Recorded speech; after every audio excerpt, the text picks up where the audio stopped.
There were about 356 DC-3s that were manufactured by Douglas. And then World War II came along and they started manufacturing the military version of the DC-3, which was called the C-47.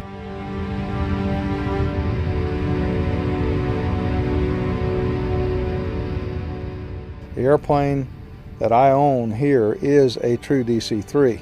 It was delivered to Braniff Airways in 1940 and flew for Braniff and Trans-Texas and a number of other airlines through the years. I've owned the airplane since 1991 and really invested in it largely to keep that aspect of history going.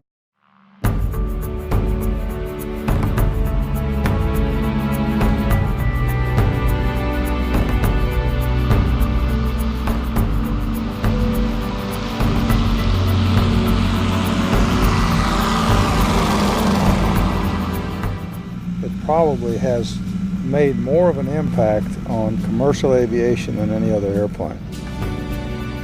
It is the first airliner that the airlines use where they can make money carrying passengers and not just mail and cargo. So it really is the first airplane that has that distinction. The first DC-3 flew in 1935, and here we are in 2012, and this airplane behind me has over 82,000 hours on its airframe, and it's still flying today. It's flying regularly. We fly it probably about 100 to 150 hours every year.